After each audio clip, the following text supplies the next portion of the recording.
into authorities now. So we've covered off acquisition, feasibility. We went into acquisition. I got excited about the fun part, the looking. It's like window shopping, I guess, ultimately.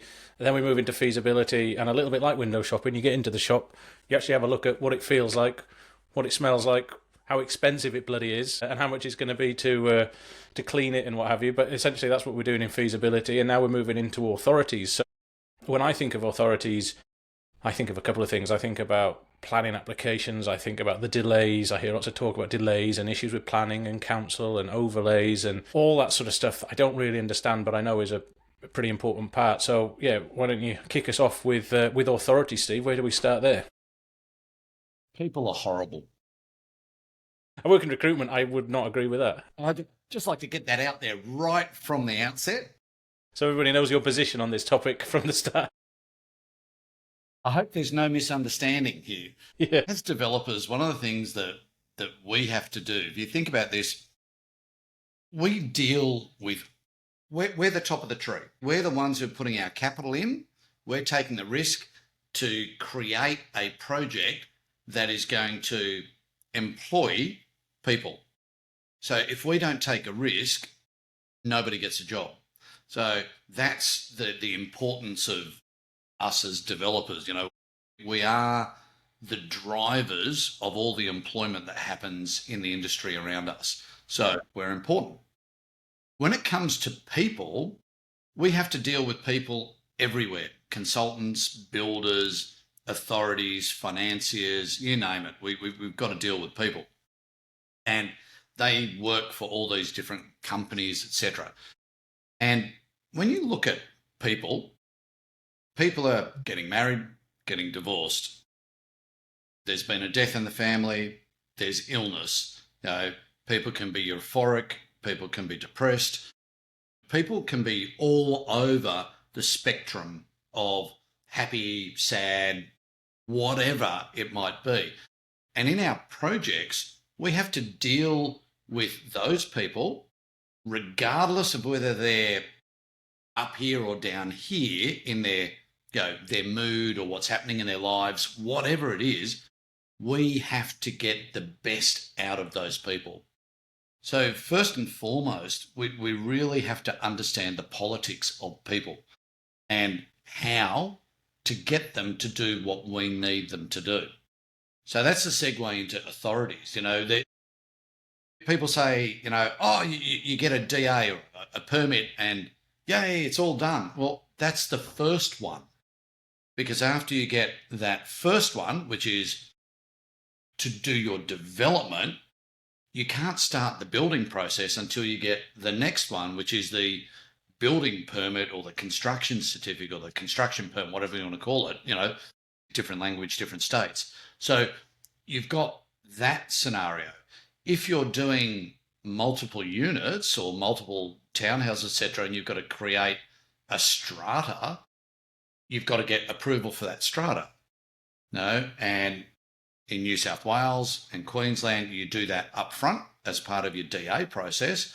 In Victoria, you can do it as part of your DA process, but I'm told by experts down there, you usually do it later. So there's another process that you've got to do in Victoria that you don't do in New South Wales because we do it combined. Then when you get to the back end, you've got to get the certification to be able to occupy the building. Then you've got to get your titles at the end. So to create those new titles to get your revenue in the door. So there's a whole series of these approvals that you need. And that, after you get the first one, there's a whole series of certifications that are required to get those other approvals. Yeah. And you go, well, okay, all right. Now I've got to get a DA or I've got to get a permit is suddenly like, oh, really? I've got to get all those other things too. And I'm assuming there's costs to each of those other things as well. There's time and cost. Is there anything free in development? Wrong. Other than listening to this podcast, is there anything free in development? No. Yeah, well, there's a lesson in that. We should make that one of the snippets. Every step costs something. It does, everything. Like time is not free. Time costs. So you can't say, oh, okay, yeah, well, time is free. When you look at time in a development process, up front, when we haven't got a lot of capital in, so after we've acquired the site and we're putting together our D permit and going through that authority approval phase, not a lot of cash out the door. Time is not free, it's inexpensive. But if we're building and we delay the builder, time is expensive. Yeah, yeah. And if we get towards the end of the building process, we're at what we call peak debt, where we borrow the maximum amount of money, right?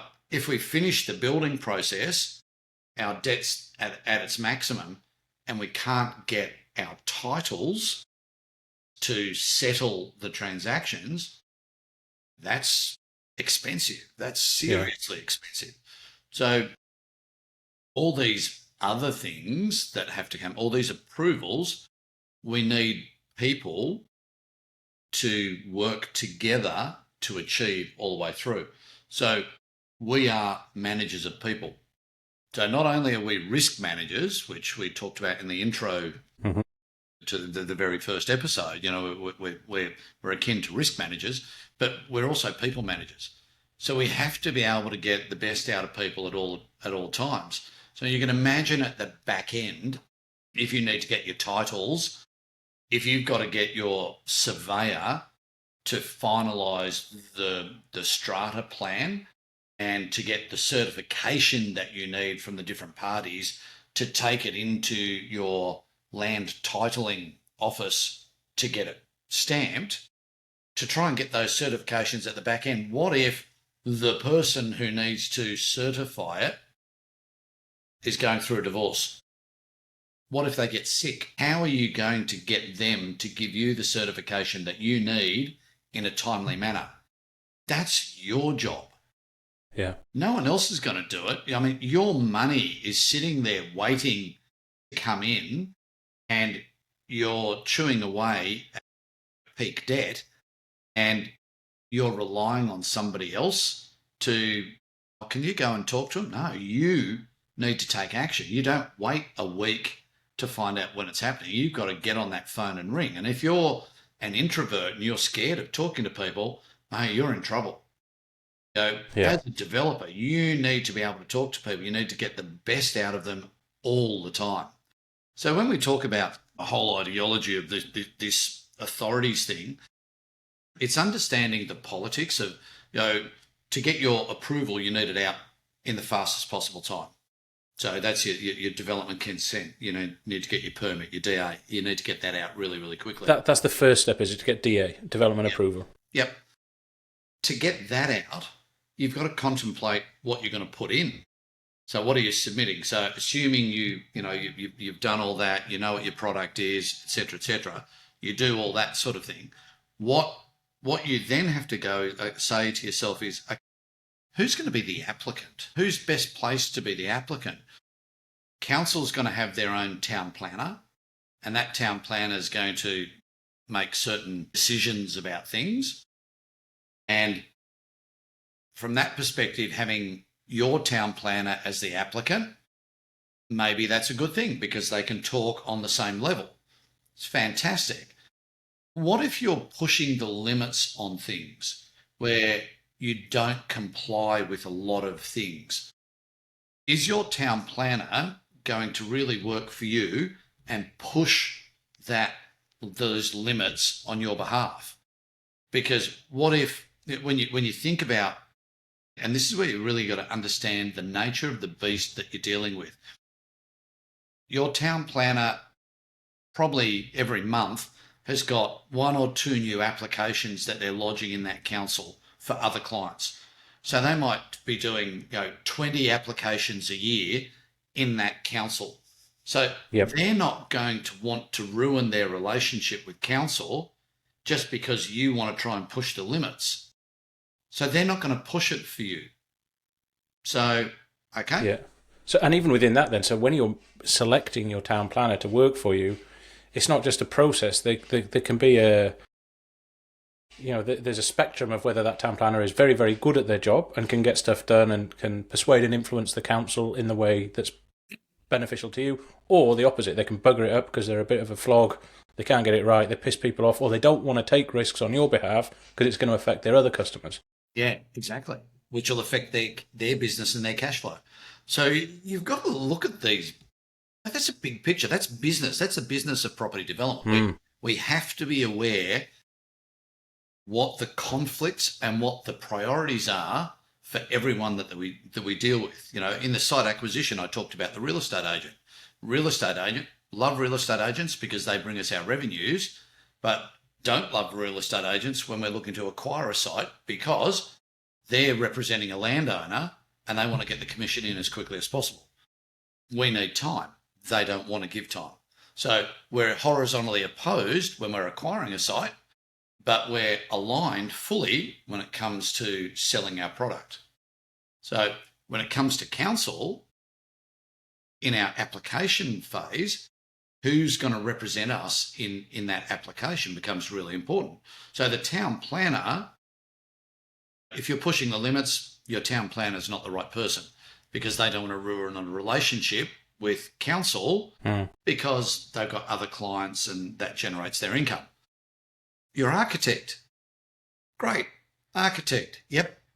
Architects tend to be very precious about their design. And if you're an architect, I apologise right now, but it's true. And that's why we engage you.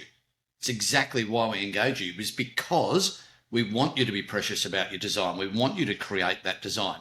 Yeah. But when a town planner at council, who's not an architect, might criticise the design, architects can get, like, who are they telling me what to do? And when they're the leading force in talking to council, if they are precious about their design, your development's in trouble. Yeah. Because the town planner at council might be saying, hey, we need you to make this change, and the architect might be going, that's going to ruin my development. So you need an architect that's going to compromise on design. Yeah. To a degree, hold the ground, like any good negotiator, hold the ground, but they're going to have to lose a little bit. It's just how much they can lose to get the betterment of the outcome of the project. I have personal experience to back that up, where I did a renovation on a house, got our house wasn't heritage listed, but it was very close to it. So I got a heritage architect to create the extension. So they drew what we needed. I got them to be the applicant because I thought that was going to be a better process at that time. And it was taking forever to get this approval. I got this phone call from the town planner at council. And the town planner at council said, Mr. Chandler, I just want to talk to you about your application. We've assessed it. We've only got a couple of issues that we've raised with your architect, but they're refusing to budge on them. And I just wanted to have a talk to you because I don't want to have to refuse it when we've only got two issues. Yeah. And I said, oh, really? I wasn't aware. Yeah. Right? So what is it? Right. And one was, the neighbour on one side complained that our wall was a bit too close to the boundary. And I said, that's okay, I'll move it. Right. So that was easy. And then the other one was the type of roof that we had was, very traditional heritage thing. It was very high. It had, anyway, it was just a complex roof. It had breached the building height envelope. So we were actually higher and outside what we were allowed to do. And the planner just said to me, oh, okay, well, if you're okay with moving the side wall, pulls your roof back in, you're still exceeding, but we won't worry about it. Yeah. Right? So I resolved one problem, and the guy says, I'll send you your approval in the next couple of days. I'll just mark it up in the drawings. Yeah. So that's fine. Fantastic. Thank you very much. So I then ring the architect and I go, mate, what the hell's been going on? He said, bloody council, blah, blah, blah, blah, blah, and, he said, I told them, we'll bloody take him to court and, et cetera, VCAT in Victoria, in Victoria. The Land Environment Court in New South Wales. And, he's going off like this. I said, well, hang on a minute. who's going to take council to court? And he said, you are. And I've gone, who's paying for that? He said, well, you will be. And I've gone, but council have just rung me and said, if I move the wall in, and he said, it's going to ruin my design. Yeah. All right. And I've gone, well, I've already agreed to it. Right. And he said, you can't do that. I said, of course I can. I'm the owner of the property. Yeah. So, yeah, I've agreed. I want to get my approval so I can do my renovation. You've just ruined my design, blah, blah, blah. Then he sends me a bill for, the last 3 months of work, arguing with council backwards and forwards. And so I just sent him a very nice letter back saying, I never authorised you to discuss this with council. And if you had mentioned it to me at the beginning, I would have told you not to engage and we're going to do it. So I'm not paying for that. You did that at your, discretion, not happening. So moral of the story is architects can get precious. So do you want that to potentially happen? So you go, okay, if I'm not going to use the town planner and I'm not going to use the architect, who's left? And then there's two opportunities or two entities left. Yourself. You can be the applicant. Great. Okay. So you're the applicant. It's your money.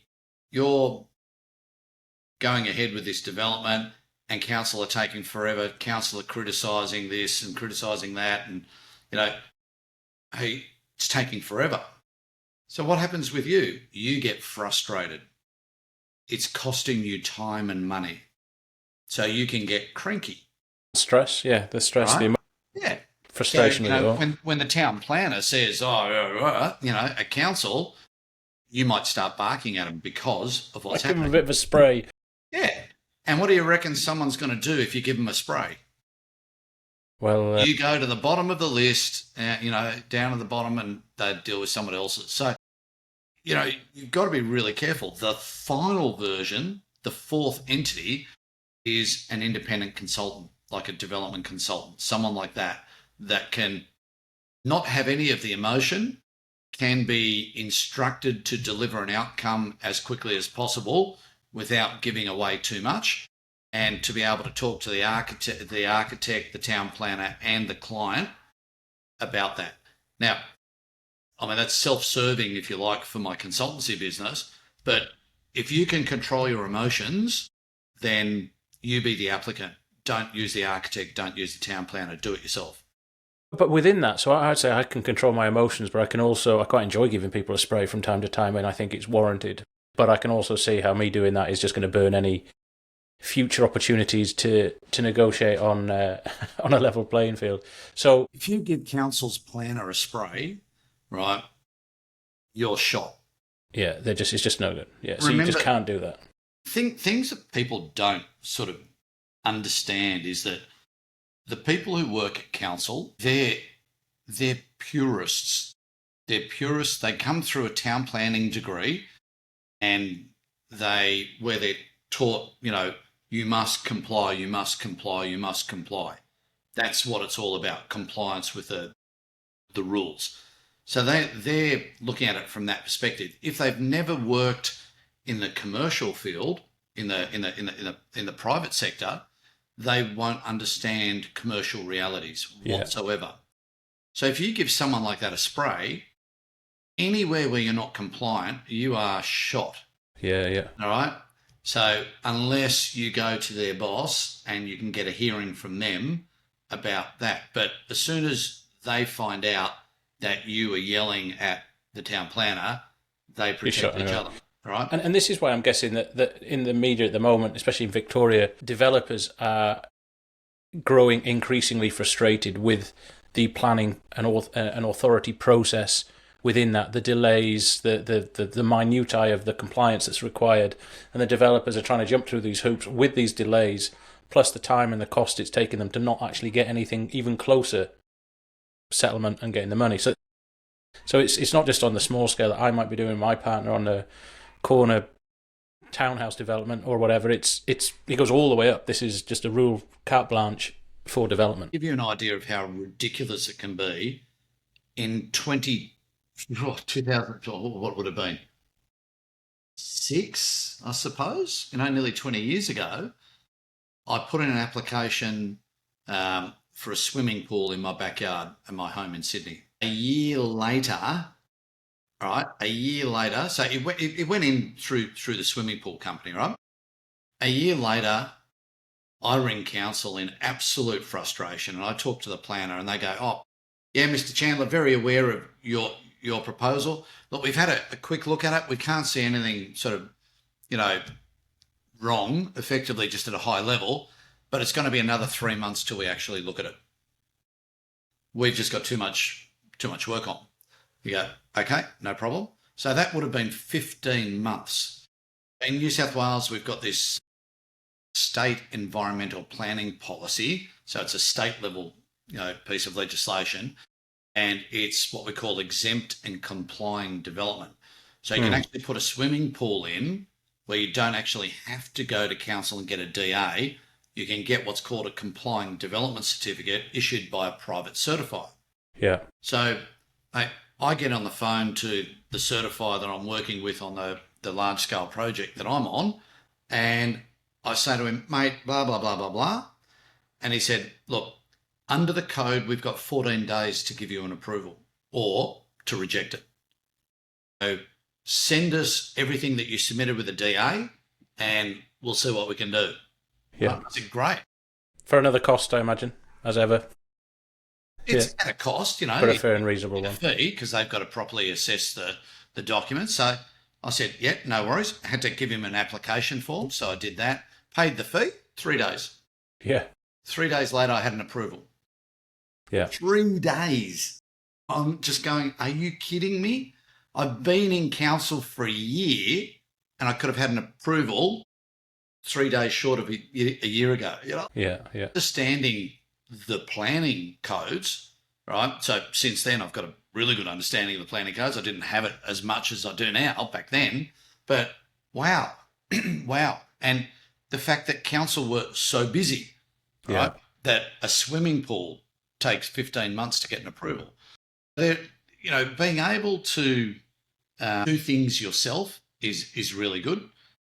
If I hadn't been relying on the swimming pool company, if I had, lodged the DA myself, I may have got it approved well short of 12 months. But the swimming pool companies obviously don't push. Whereas I've got a way that, I've learnt a way now of how to work with authorities to get the best out of them. I've been around for 44 years in the industry, 100% success rate with councils. I've never been rejected. Yeah. Yeah. It's interesting. Funnily enough, the one that's taken the longest was 2.5 years, and that was for the Melbourne City Toyota site in Elizabeth Street in Melbourne. Okay. Yeah. Almost the whole city block. We've got just over 1,000 units and some mixed use approved there, but it took us 2.5 years. Yeah. Notwithstanding, we got that thing done, and then the site was sold to another developer who changed our residential to commercial and built office towers there now. Yeah. Yeah. So, but and that's another lesson for someone who's looking at development. What one developer sees as the best outcome, yeah, another developer can see it completely differently. Yeah. Yeah. So, we're all different, and that's the other thing. We are all different. Yeah. But when it coming back to the authorities, if you think about the people who work in the councils, they don't get paid the same amount of money as the people who work in the private sector doing town planning. So why are they there? And this is where you've got to contemplate why they're there. So they're working there potentially because it's got better working conditions. Might be a 9-day fortnight. Might be, additional annual leave. Bit of flexibility to work from home more frequently or whatever. Yeah. Their priority in life may be to be the coach of the soccer team or the AFL team, right? Whatever it might be, wherever you yeah. Right? So those sorts of things, that might be their thing, right? The other thing you've got to contemplate is they might be there for the power.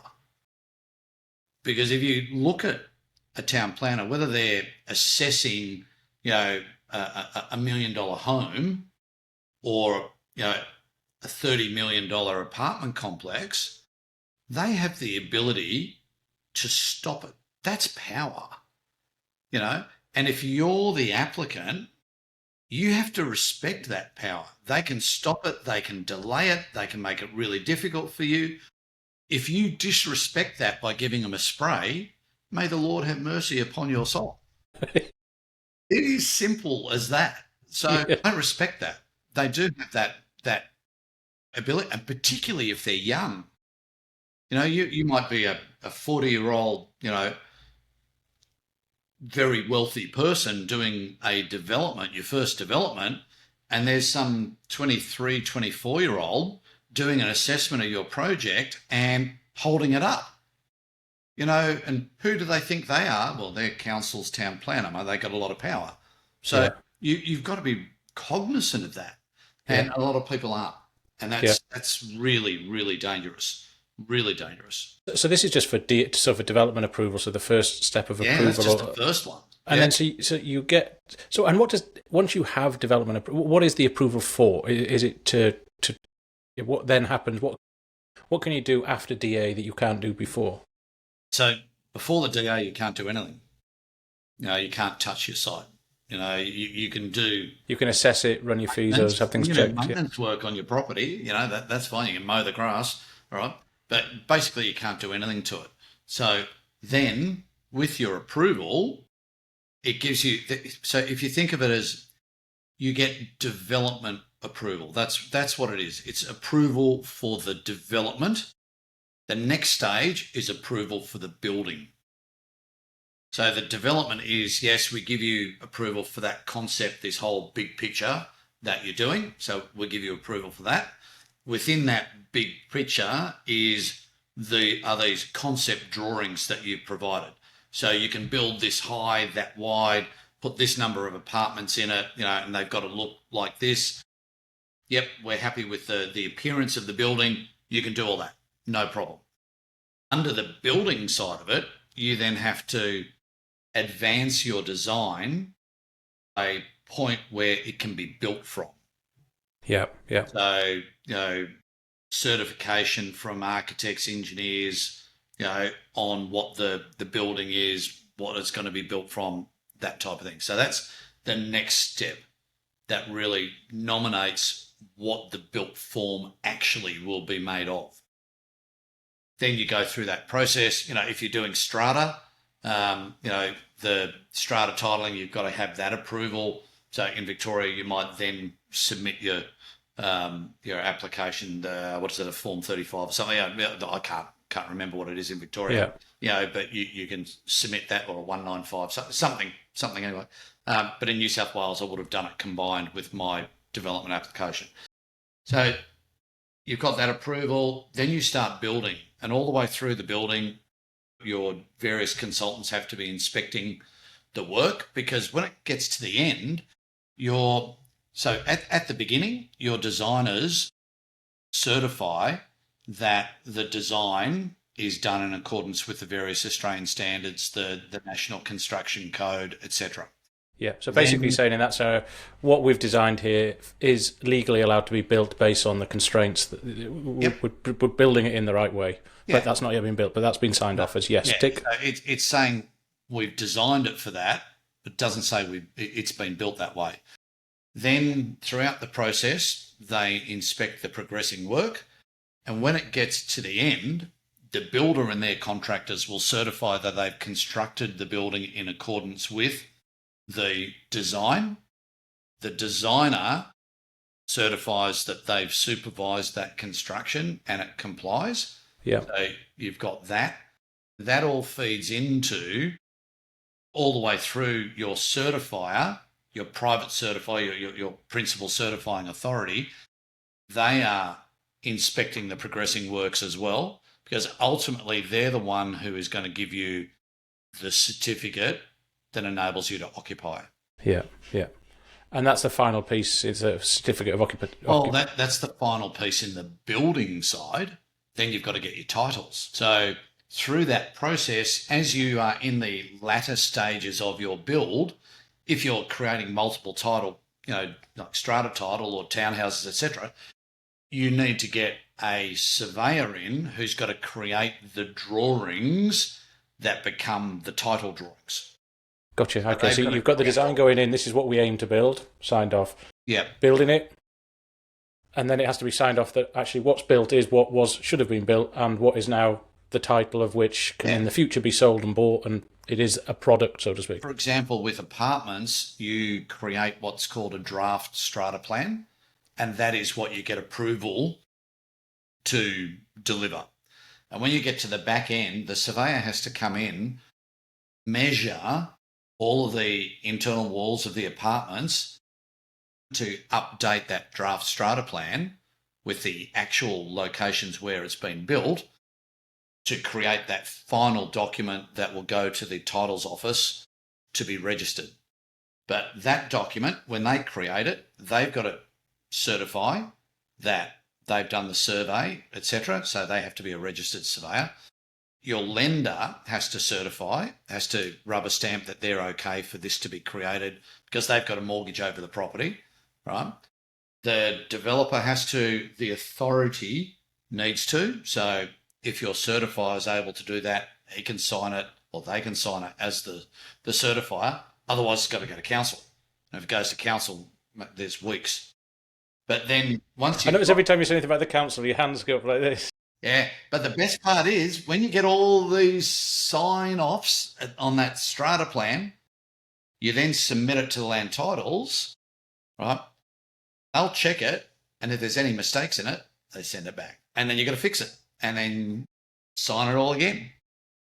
Tell me, within all these checks, balances, approvals, certification, surveying, checking everything that's done, how is it that I'm constantly seeing, and I know it's the same up in New South Wales as well, because I've seen some of the stuff from the the former building commissioner.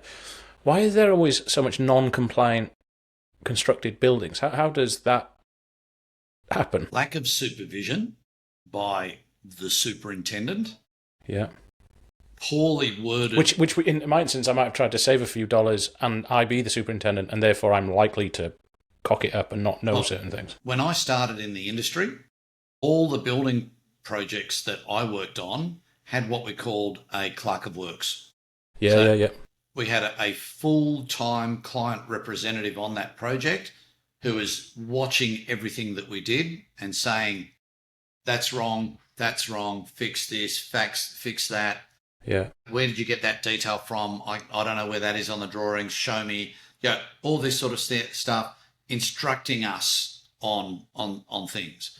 That was when I started on, back in when did I start? 1980. Yeah. Yeah, there you go. I started in 1980. God help me. So the Wild West. Yeah, well, actually, that's when we actually... Perhaps less so, ironically. Well, we built really well back then. I will say that. I remember I think it was a second-year apprentice, it maybe been 1981, 82, something like that, where I was told there's this new product that's going to revolution the industry. It's going to be, it's just going to be phenomenal. It's going to make everything much, much easier and much, much better. Ta-da! Silicon. God, yeah. And, mate, it's ruined the industry.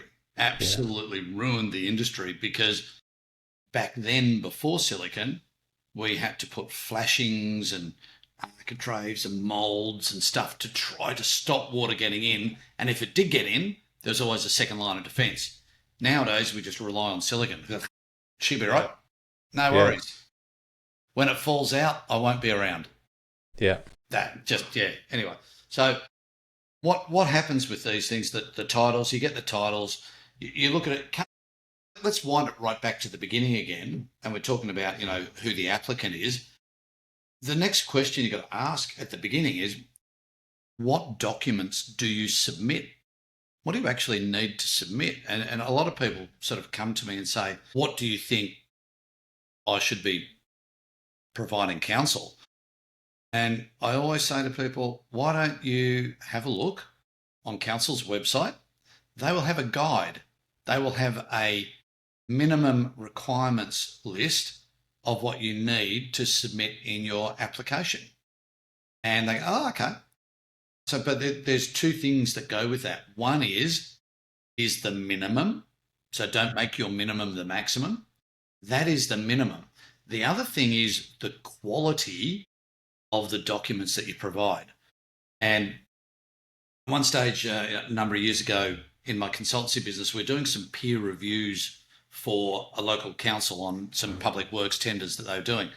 And I got to know the general manager reasonably well. And just being interested, I asked the general manager, look, with all the DAs that you get, what percentage of DAs do you, not the applicants, the permit applications for Victorians, what percentage do you think are good? And, the GM said, 25%. And I nearly fell off my perch, What? Only 25%? And the response was, yeah, and they're all from the large scale professional developers who use professional consultants. Yeah, yeah. Right? All the other stuff are all the small projects.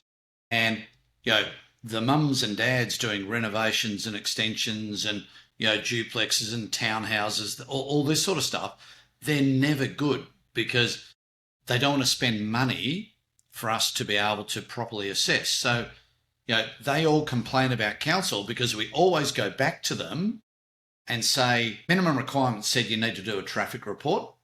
And we can see you've done one because it says traffic report on the front.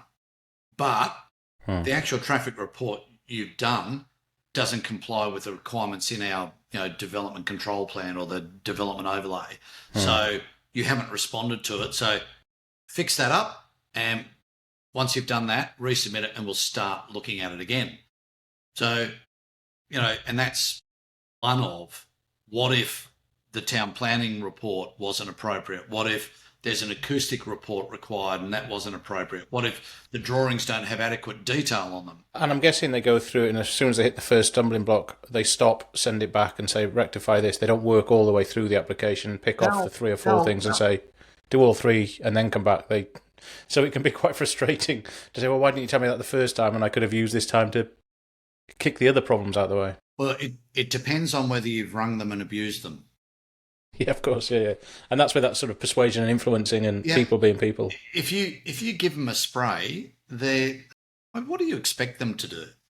I mean, if you give me a spray, I can tell you now, and then you expect me to do something for you, tell you what, you're going to have a really hard time. Yeah.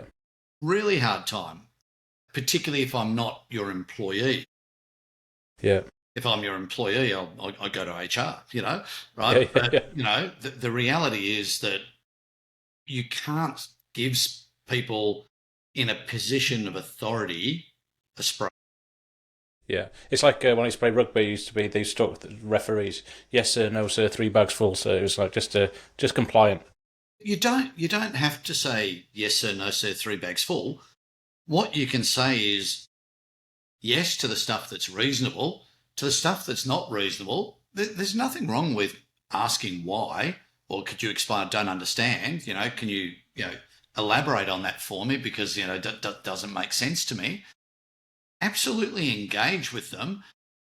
I love with people at council, if they've got a problem, I want them to explain why. I want them to explain what the issue is, because in property development, we're in the solutions business. What's the problem? I need to find out what the problem is because I might have a solution for it. Yeah. So if they're going, it's we can't let you do that because the window looks straight into somebody else's window next door, right?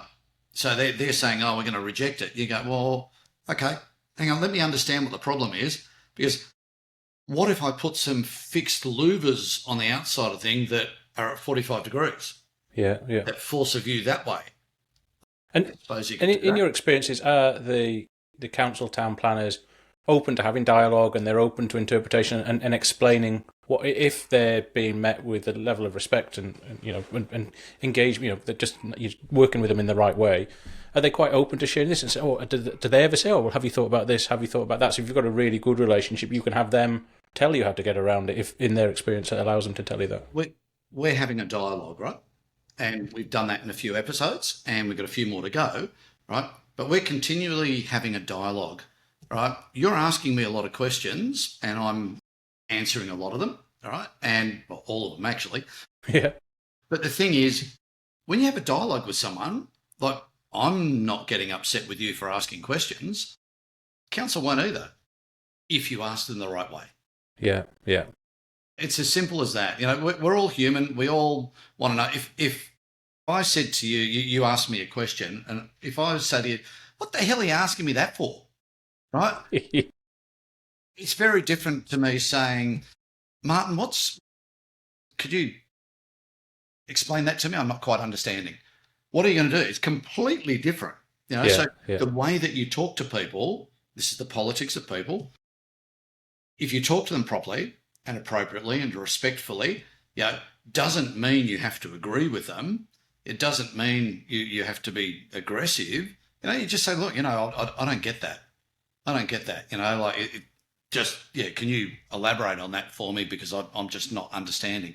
This is the power of understanding, you know, people and how to get the best out of them. You know, with council, you know, for my 100% success rate, the thing that I do is maintain dialogue. You know, half the time you can't get a hold of council. Like when you submit an application, in my experience, it's exceptionally rare that you'll get to talk to the planner for a while. So you're going to be ringing and leaving voice messages. I've got this thing. I just say to people, if this is you ring up council and you're going to leave a voicemail, then you better damn be smiling while you're leaving that message. You know, you've got to be very upbeat, because when that person at council listens to that voicemail message, they want to go, that's a happy person, because they get too many, you know. Yeah. Yeah.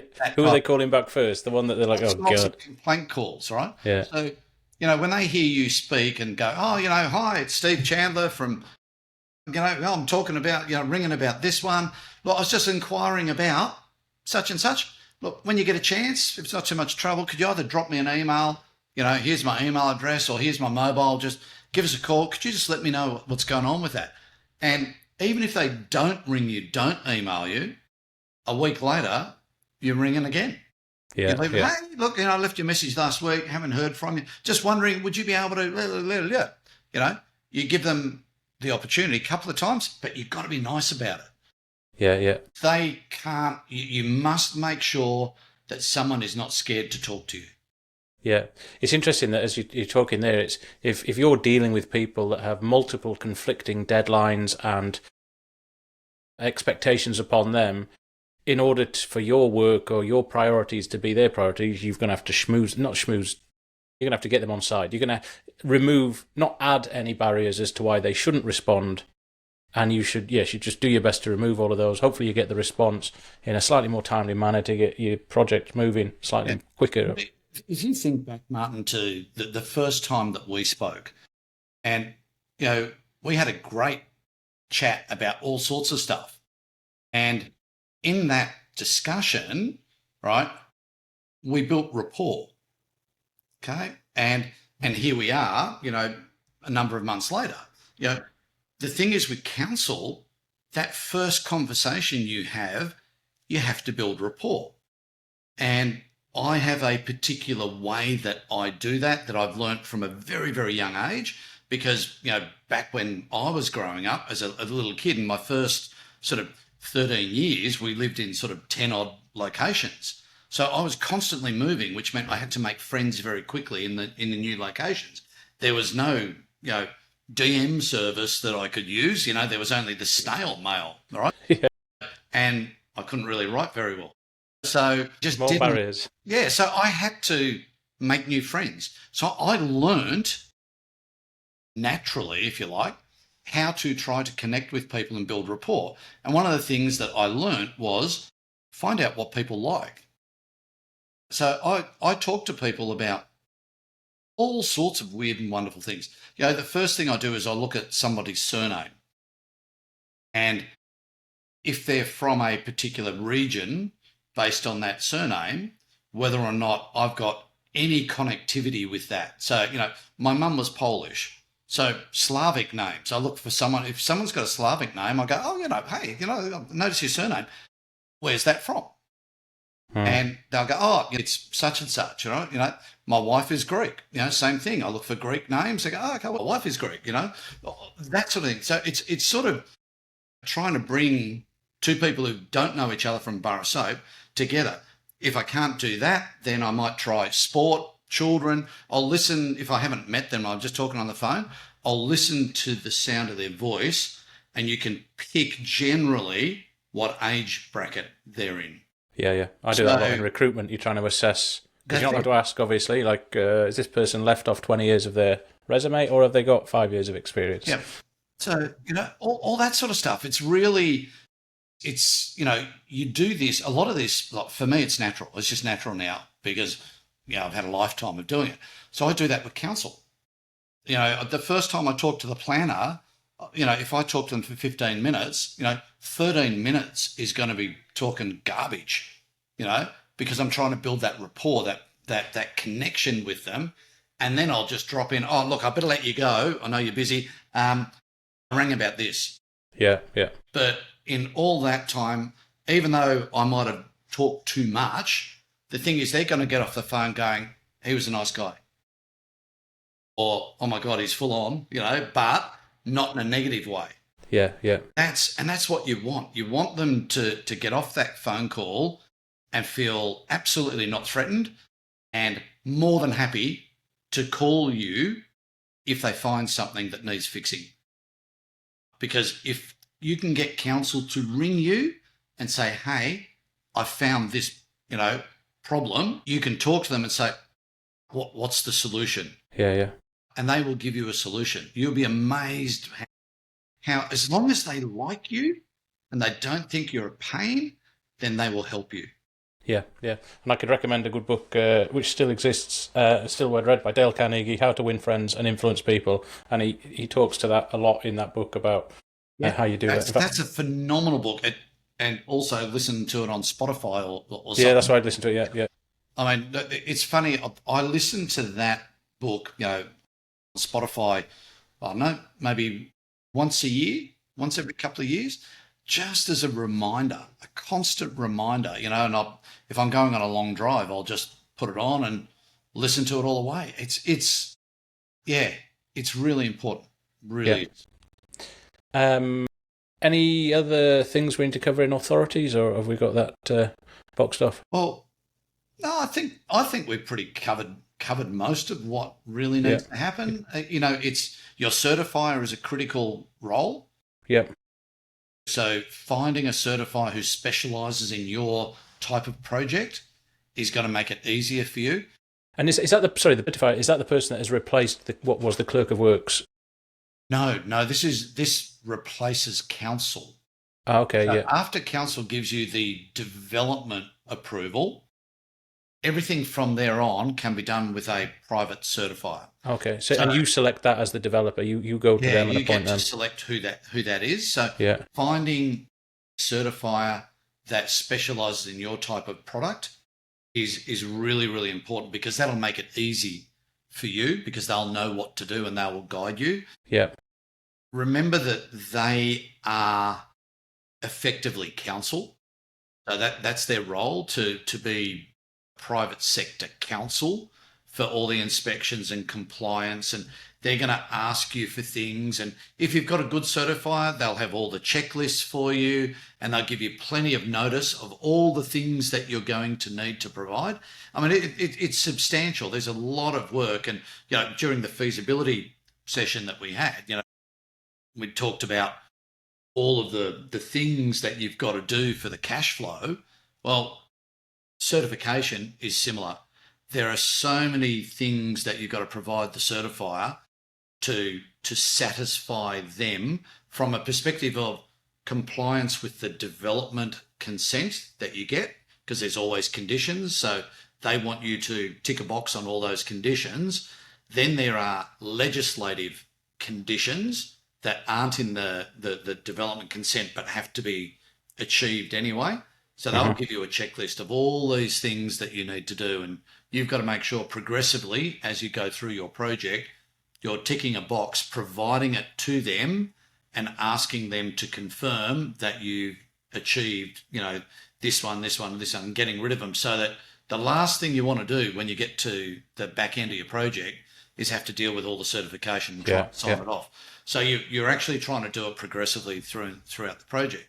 So people who think that, development's just this glorious role, I can tell you there's a lot of engine room stuff in there.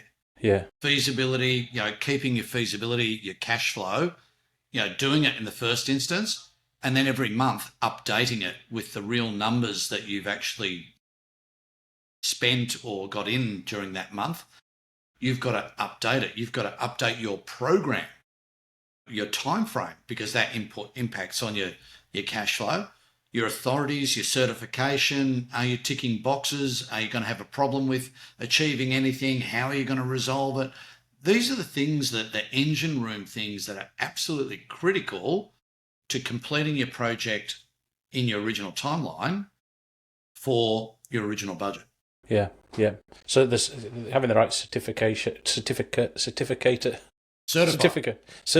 in place, selecting the right applicant, be it the architect, probably not to go that route, town planner, there's questions there, yourself, if you back yourself to do it, which I probably wouldn't, or go and see somebody like development consultant that's going to sort of support you through that.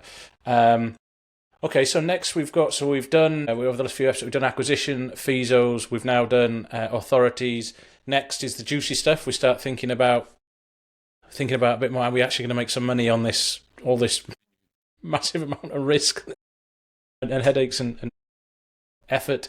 So we've got revenue coming up and then delivery. So that'll be the next episode. So I'll see you there, Steve, and listeners, look forward to speaking to you again in the next episode. Looking forward to it.